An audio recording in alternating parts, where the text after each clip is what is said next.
ये आकाशवाणी रायपुर है। प्रादेशिक समाचार बुलेटिन के साथ मैं शुभ्रा भट्टाचार्य।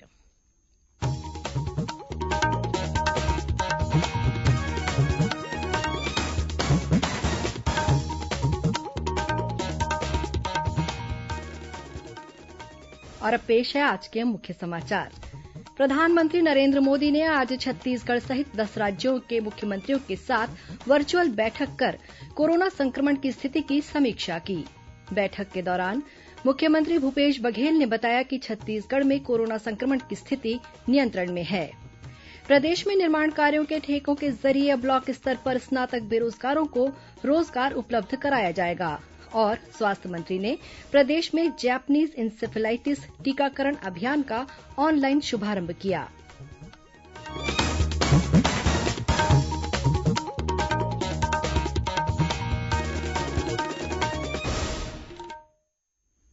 कोरोना महामारी के खिलाफ देश एकजुट होकर लड़ रहा है। आप भी हमारे साथ सुरक्षा और बचाव के 3 आसान एहतियाती उपायों का संकल्प लें।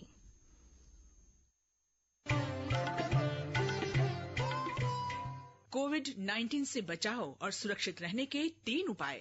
मास्क लगाएं, 2 गज दूरी है जरूरी, सुरक्षित दूरी रखें, हाथ और मुंह साफ रखें। अब समाचार विस्तार से। प्रधानमंत्री नरेंद्र मोदी ने आज लोगों को कोरोना महामारी से लड़ाई में लापरवाही नहीं बरतने को कहा है। संक्रमित लोगों का पता लगाने और जांच बढ़ाने की आवश्यकता पर बल देते हुए श्री मोदी ने कहा कि भारत कोविड के साथ मजबूती से लड़ रहा है। उन्होंने देश में कोरोना की स्थिति की समीक्षा के लिए राज्यों और केंद्र शासित प्रदेशों के मुख्यमंत्रियों के साथ वर्चुअल बैठक के दौरान ये बात कही। प्रधानमंत्री ने कहा कि स्वस्थ होने की अच्छी दर के मद्देनजर बहुत से लोग सोचने लगे हैं कि वायरस कमजोर हो गया है। श्री मोदी ने सतर्क किया कि इस तरह की सोच से असावधानी बढ़ती है। प्रधानमंत्री ने कहा कि वैक्सीन तैयार करने वाले अपना काम कर रहे हैं, लेकिन इसके साथ ही ये सुनिश्चित करने की भी आवश्यकता है कि लोग सतर्क रहें और वायरस के फैलने पर अंकुश लगा रहे। श्री मोदी ने संक्रमण की दर को 5% से नीचे लाने की आवश्यकता पर बल दिया। सभी राज्यों की सराहना करते हुए श्री मोदी ने कहा कि कोविड से स्वस्थ होने की दर और मृत्यु दर के मामले में भारत अन्य देशों की तुलना में बेहतर स्थिति में है। प्रधानमंत्री ने कहा कि भारत अपने नागरिकों को जो भी वैक्सीन देगा वो सभी वैज्ञानिक मानकों के आधार पर सुरक्षित होगी। उन्होंने कहा कि राज्यों के साथ सामूहिक समन्वय में वैक्सीन वितरण की कार्यनीति तैयार की जाएगी। गौरतलब है कि इस वर्चुअल बैठक में छत्तीसगढ़ सहित दिल्ली, राजस्थान, गुजरात, महाराष्ट्र, पश्चिम बंगाल, हरियाणा, उत्तराखंड, आंध्र प्रदेश और तेलंगाना के मुख्यमंत्री शामिल हुए। इस वर्चुअल बैठक के दौरान मुख्यमंत्री भूपेश बघेल ने बताया कि छत्तीसगढ़ में कोरोना संक्रमण की स्थिति नियंत्रण में है। प्रतिदिन औसतन 23,000 टेस्टिंग की जा रही है। ग्रामीण क्षेत्रों में पहले कोरोना का संक्रमण नहीं था, बाद में कुछ बढ़ा है। श्री बघेल ने बताया कि अस्पतालों में ऑक्सीजन की सुविधा वाले और आईसीयू बेड की संख्या में वृद्धि की गई है। सभी मेडिकल कॉलेजों में आरटी-पीसीआर जांच की सुविधा है। 4 नई लैब स्थापित किए गए हैं। बीते अक्टूबर महीने के बाद कोरोना के नए मामलों में कमी आई है। जांच में कोई कमी नहीं की गई है। बीते अक्टूबर-नवंबर महीने में कोरोना से मृत्यु दर 1% रही। मुख्यमंत्री ने कहा कि शुरुआत में छत्तीसगढ़ में कोरोना के मामले बहुत कम थे, लेकिन अन्य राज्यों से आने वाले लोगों के कारण संक्रमण बढ़ा। बैठक में स्वास्थ्य मंत्री टीएस सिंहदेव, गृह मंत्री ताम्रध्वज साहू, मुख्य सचिव आरपी मंडल और पुलिस महानिदेशक डीएम अवस्थी सहित वरिष्ठ अधिकारी उपस्थित हुए। इस बीच प्रदेश में कोरोना संक्रमित मरीजों की संख्या 2,25,000 को पार कर गई है। कल प्रदेश में 2,061 नए मरीजों की पुष्टि की गई। वर्तमान में 21,926 मरीजों का इलाज विभिन्न अस्पतालों में चल रहा है। जशपुर जिले में कांसाबेल थाने के 21 पुलिसकर्मी कोरोना संक्रमित पाए गए हैं। इनमें 2 महिला कर्मी भी शामिल हैं। पुलिस अधीक्षक ने थाने को सील करने के आदेश जारी कर दिए हैं। अब कांसाबेल थाने का संचालन फरसाबहार और दोकड़ा चौकी से किया जाएगा। इधर कोरिया जिले के कोविड अस्पताल ने बीते 8 से 14 नवंबर के बीच कराई गई स्वास्थ्य संस्थावार कोविड पेशेंट फीडबैक रिपोर्ट में बेहतर स्वास्थ्य सुविधाओं के आधार पर पूरे प्रदेश में पहला रैंक हासिल किया है। संस्थावार हुई इस रैंकिंग में टॉप 5 में कोरिया के अलावा मेडिकल कॉलेज जगदलपुर, जिला अस्पताल बलौदाबाजार, शंकराचार्य दुर्ग और एमसीएच अस्पताल बलौदाबाजार शामिल हैं। उधर राजनांदगांव जिले में कोरोना के बढ़ते संक्रमण को देखते हुए अब चौक चौराहों में भी कोरोना की जांच की जा रही है। साथ ही बिना मास्क लगाए घर से बाहर निकलने निकलने वाले लोगों से नगर निगम की टीम द्वारा जुर्माने की कार्रवाई भी की जा रही है। इस बीच छत्तीसगढ़ की भरथरी गायिका रेखा जगक्षत्री ने लोगों से कोरोना संक्रमण से बचाव के लिए जरूरी सावधानियां बरतने की अपील की है। आकाशवाणी के सभी श्रोताओं को मेरा नमस्कार, जय जोहार। मित्रों, कोविड महामारी के खिलाफ पूरा देश में एकजुट होकर लड़ रहा है। प्रधानमंत्री नरेंद्र मोदी ने हाल ही में इसमें से बचाव के बारे में लोगों को जागरूक करने के लिए एक जन आंदोलन की शुरुआत की है। हम सभी को इस जन आंदोलन में सहभागी बनना है। आइए आज हम सब अपने स्वयं के और अपने परिवार तथा समाज की कोरोना संक्रमण से सुरक्षा और बचाव के लिए 3 आसान उपायों को अपनाने का संकल्प कर लें।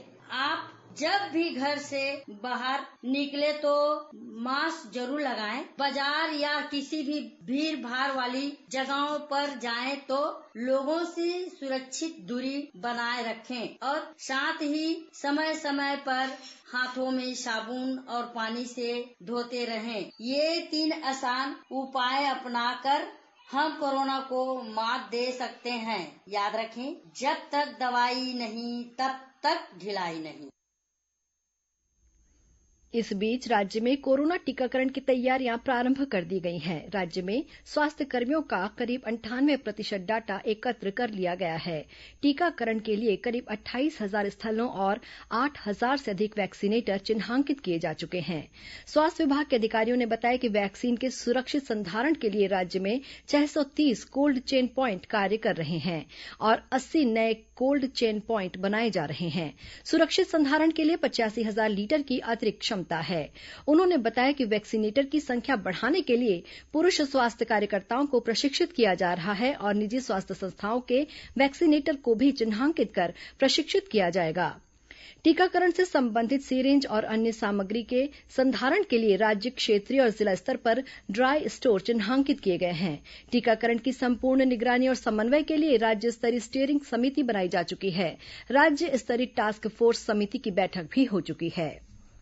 केंद्र सरकार ने आज 43 मोबाइल ऐप पर प्रतिबंध लगा दिया है। खबर मिली थी कि इन ऐप के जरिए देश की संप्रभुता और अखंडता, रक्षा और सुरक्षा तथा सार्वजनिक व्यवस्था के लिए खतरनाक गतिविधियां चलाई जा रही थीं। इलेक्ट्रॉनिकी और सूचना प्रौद्योगिकी मंत्रालय ने भारतीय साइबर अपराध समन्वय केंद्र से मिली व्यापक रिपोर्ट के आधार पर भारतीय यूजर के लिए इन ऐप पर प्रतिबंध लगाने का आदेश जारी किया है। प्रदेश में निर्माण कार्यों के ठेकों के जरिए ब्लॉक स्तर पर स्नातक बेरोजगारों को रोजगार उपलब्ध कराया जाएगा। इसके लिए राज्य सरकार ने वर्तमान में लागू एकीकृत पंजीयन प्रणाली के तहत निर्धारित श्रेणी अ, ब, स, द के बाद एक नई श्रेणी ई का समावेश करने का निर्णय लिया है। इस संबंध में लोक निर्माण विभाग द्वारा आदेश जारी कर दिया गया है। नई श्रेणी में पंजीयन के लिए निर्धारित मापदंड के अनुसार ऐसे स्नातक युवा जो बेरोजगार हैं उनका पंजीयन ई श्रेणी में किया जाएगा। पंजीयन की अवधि 5 वर्ष की रहेगी। स्नातक बेरोजगारों को 1 वर्ष में अधिकतम 50 लाख रुपए तक का कार्य उपलब्ध कराया जाएगा। स्नातकधारी युवा जिस ब्लॉक के निवासी होंगे वे उसी ब्लॉक के अंतर्गत निर्माण कार्यों के लिए प्रतिस्पर्धा में भाग ले सकेंगे। प्रादेशिक समाचार आप आकाशवाणी रायपुर से सुन रहे हैं। छत्तीसगढ़ की खबरों से है आपका वास्ता और खबरों की विश्वसनीयता से है हमारा वास्ता। आकाशवाणी समाचार रायपुर के प्रादेशिक समाचार बुलेटिन के साथ ही हमारे समसामयिक कार्यक्रम आप रेडियो के अलावा अपने मोबाइल पर भी सुन सकते हैं। आकाशवाणी समाचार फेसबुक, ट्विटर और यूट्यूब पर भी उपलब्ध है। हमारा Facebook page Chhattisgarh news on AIR, Twitter handle CGAIR news और हमारा यूट्यूब चैनल है छत्तीसगढ़ AIR न्यूज। तो अब रेडियो के साथ ही आपके मोबाइल के जरिए भी हम पहुंच रहे हैं आप तक। छत्तीसगढ़ की हर खबर के लिए सुनते रहिए आकाशवाणी समाचार। और अब आगे बढ़ते हैं बाकी के समाचारों की ओर। राज्यपाल अनुसुईया उइके से आज राजभवन में दंतेवाड़ा जिले के नीट परीक्षा के अभ्यर्थियों ने मुलाकात की। इस दौरान अभ्यर्थियों ने राज्यपाल से नीट परीक्षा के दूसरे चरण के काउंसलिंग में रजिस्ट्रेशन और त्रुटि में सुधार कराने का आग्रह किया। राज्यपाल ने इस संबंध में स्वास्थ्य विभाग के अपर मुख्य सचिव रेणु पिल्ले से चर्चा की और विद्यार्थियों की मदद करने का निर्देश दिया। स्वास्थ्य मंत्री टीएस सिंहदेव ने कल प्रदेश में जैपनीज इंसेफेलाइटिस टीकाकरण अभियान का ऑनलाइन शुभारंभ किया। इसके तहत 5 जिलों बस्तर, बीजापुर, दंतेवाड़ा, कोंडागांव और धमतरी के लगभग 10 लाख बच्चों को टीके लगाए जाएंगे। ये अभियान 18 दिसंबर तक चलेगा। इस दौरान इन 5 जिलों के 1 से लेकर 15 वर्ष तक के सभी बच्चों को जैपनीज इंसेफेलाइटिस से बचाव के लिए टीके लगाए जाएंगे। सुकमा जिले में सुरक्षा बलों ने 3 माओवादियों को गिरफ्तार किया है। जिले के पुलिस अधीक्षक कन्हैया लाल ध्रुव ने बताया कि फूलबगड़ी थाना प्रभारी के नेतृत्व में सुरक्षा बलों की टीम तलाशी अभियान पर निकली थी। इस दौरान 3 माओवादियों को पकड़ा गया। ये सभी माओवादी चिंतलनार थाना क्षेत्र के निवासी हैं। इन पर केरलापाल के बड़े सट्टी के अस्पताल भवन को क्षति पहुंचाने का आरोप है। भारतीय जनता पार्टी के प्रदेश अध्यक्ष विष्णुदेव साय ने कहा है कि राज्य में बिगड़ती कानून व्यवस्था और अपराध पर अंकुश लगा पाने में राज्य सरकार असफल रही है। उन्होंने कहा कि प्रदेश में भय और आतंक का वातावरण निर्मित है। जनता अपने आप को असुरक्षित महसूस कर रही है। उन्होंने कहा कि कवर्धा और रायपुर जिले में नाबालिग बच्ची के साथ दुष्कर्म की घटनाएं प्रदेश की बिगड़ती कानून व्यवस्था की सच्चाई बता रही हैं। श्री साय ने आरोप लगाया कि कांग्रेस की सरकार में महज 23 महीनों में ही शांत प्रदेश छत्तीसगढ़ अपराधगढ़ बना दिया गया है। छत्तीसगढ़ राज्य महिला आयोग की अध्यक्ष डॉक्टर किरणमयी नायक ने आज सूरजपुर कलेक्टोरेट के सभाकक्ष में जिले की महिलाओं के उत्पीड़न से संबंधित प्रकरणों की सुनवाई की। इस मौके पर उन्होंने अपने संबोधन में कहा कि क्षेत्र में जागरूकता की कमी देखी जा रही है। उन्होंने जिला प्रशासन से वॉलंटियर्स और महिला जनप्रतिनिधियों का सहयोग लेकर महिलाओं को जागरूक करने के लिए अभियान चलाने का आह्वान किया। साथ ही उन्होंने महिलाओं को गंभीर किस्म के मामलों में महिला आयोग के रायपुर कार्यालय आने की बात भी कही। संस्कृति मंत्री अमरजीत भगत ने आज अधिकारियों की बैठक लेकर विभागीय कामकाज की समीक्षा की। इस मौके पर श्री भगत ने अधिकारियों से कहा कि प्रदेश के कलाकारों को अधिक से अधिक प्रस्तुति का अवसर उपलब्ध कराएं। उन्होंने स्थानीय और कला संस्कृति को संरक्षित तथा संवर्धित करने के लिए विशेष प्रयास करने के निर्देश दिए। श्री भगत ने कहा कि स्थानीय कलाकारों को उनके द्वारा प्रस्तुत कार्यक्रम का मानदेय शीघ्र उपलब्ध कराया जाना चाहिए।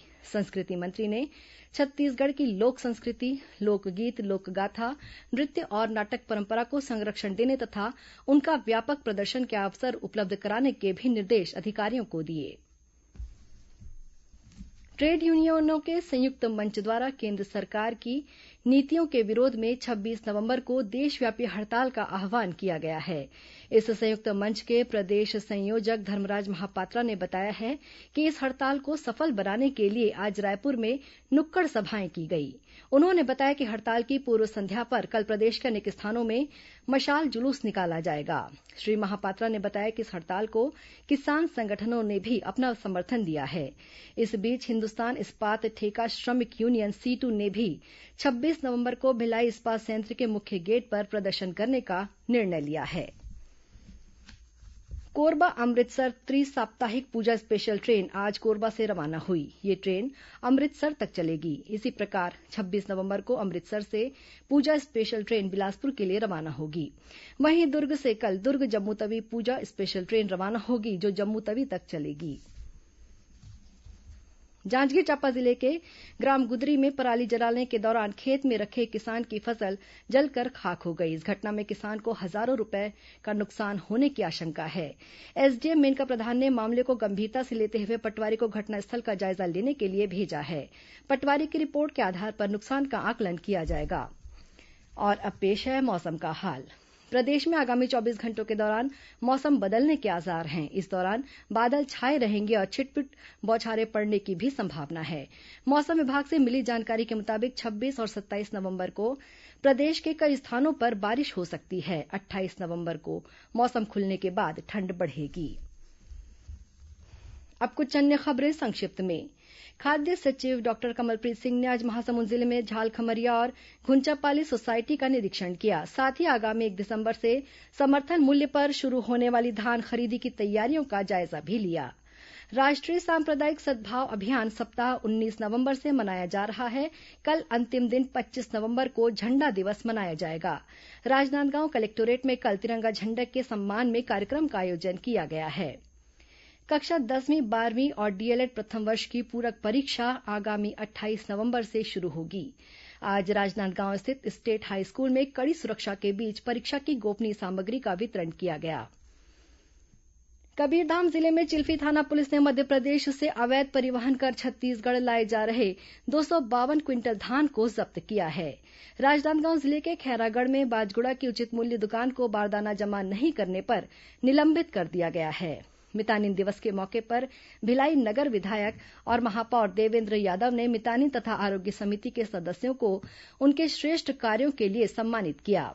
राजनांदगांव जिले की डोंगरगढ़ पुलिस ने मानव तस्करी के मामले में 4 लोगों को गिरफ्तार किया है। महासमुंद जिले के बसना क्षेत्र के 9 मजदूर और बलौदाबाजार जिले के 3 मजदूरों को तमिलनाडु में बंधक बनाए जाने की खबर है। परिजनों ने कलेक्टर और पुलिस अधीक्षक से मजदूरों को छुड़वाने का आग्रह किया है। और महासमुंद जिले में राष्ट्रीय राजमार्ग पर मौलीमुड़ा के पास एक गैस टैंकर पलट गया। इस हादसे में किसी के हताहत होने की खबर नहीं है। ये टैंकर विशाखापट्टनम से मंदिर हसौद जा रहा था। अंत में मुख्य समाचार एक बार फिर। प्रधानमंत्री नरेंद्र मोदी ने आज छत्तीसगढ़ सहित 10 राज्यों के मुख्यमंत्रियों के साथ वर्चुअल बैठक कर कोरोना संक्रमण की स्थिति की समीक्षा की। बैठक के दौरान मुख्यमंत्री भूपेश बघेल ने बताया कि छत्तीसगढ़ में कोरोना संक्रमण की स्थिति नियंत्रण में है। प्रदेश में निर्माण कार्यों के ठेकों के जरिए ब्लॉक स्तर पर स्नातक बेरोजगारों को रोजगार उपलब्ध कराया जाएगा। और स्वास्थ्य मंत्री ने प्रदेश में जैपनीज इंसेफेलाइटिस टीकाकरण अभियान का ऑनलाइन शुभारंभ किया। इसी के साथ प्रादेशिक समाचार बुलेटिन समाप्त हुआ। नमस्कार।